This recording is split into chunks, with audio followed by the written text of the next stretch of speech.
She's amazing. She's so intelligent about it too. Like, you know, she really, that's what's been really fun. It was not what I expected, you know, doing a big superhero movie, but, you know, Michelle and Tom, they both really work around, through, you know, really dig down onto their characters. It's not just sort of like nothing's boilerplate. And I think in our first rehearsal, Michelle, we were talking about a scene that was like a complicated scene where, you know, we sort of trap Eddie in the room and we get the symbiote out of him.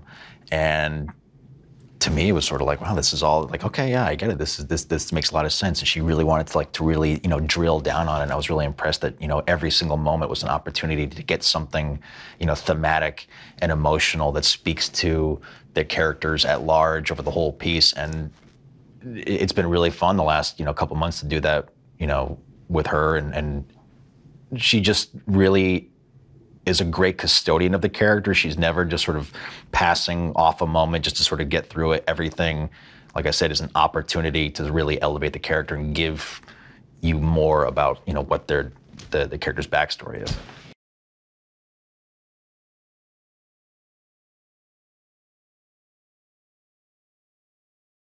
He's so kind of impressed by Eddie. I think he thinks he's kind of cool. And then we have this scene in the restaurant where, you know, kind of all hell breaks loose. And I think he wants to help Eddie because he genuinely likes Eddie, but he also wants to help Anne, the woman that he loves, who still, you know, because of their history, kind of, you know, still cares about Eddie.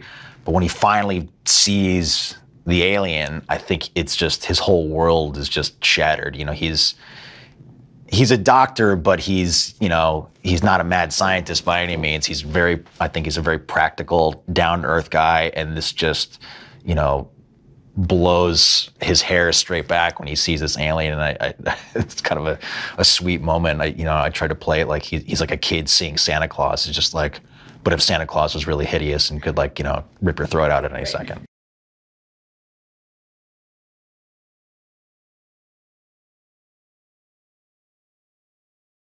It's been amazing, man. He's like super dedicated to this, and I can't even begin to fathom what it's like to try to like put this character together, because he's doing something. It's not only, you know, emotional. His character's having this seeming like nervous breakdown. He's being, you know, for lack of a better term, possessed by this alien who's also moving his body in different ways, and it almost seems like he's on marionette strings, some of the stuff that he does with his body, and that we were all wearing the earwigs so we could hear the Venom voice that he's hearing. And it's just, it's been amazing.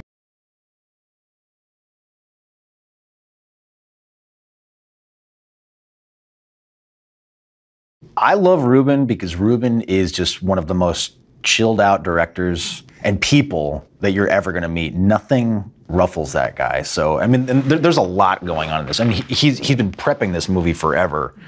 It's been a long shoot. I mean, I think it's gonna be the better part of a year for him when it's all said and done. And he's just got such an even hand. He knows what he wants, but he also is really open to collaboration, which is, I've been very fortunate that, you know, I've gotten to do like a lot of improvisational stuff, and I love keeping things loose. To me, I always love sort of like you build the structure of the scene, and then you break it back down again, and then you sort of play with the moving pieces and see what you can put back together. And Ruben's been really open to playing with these scenes. And it's been this nice sort of trickle down, because, you know, Tom loves to play and Michelle loves to experiment. So from the top down, it's just been this wonderful process of just, you know, playing with all these really great toys.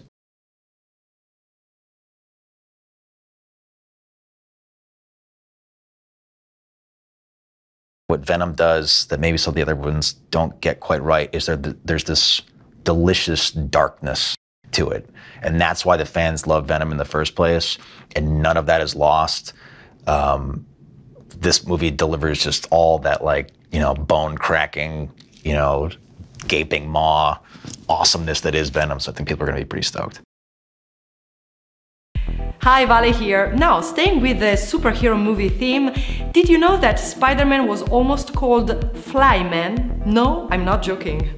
When Stan Lee was asked to create a new superhero to follow in the footsteps of the extremely popular Fantastic Four team, the legendary creator thought up Marvel's next big thing after spotting a fly on the wall.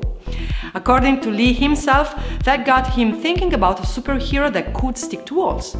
Flyman and Insect Man were a couple of his ideas on the hero's name before coming up with Spider-Man. So what do you think about that? Let me know in the comments below, and I will leave you with some superhero movie playlist to watch. See ya!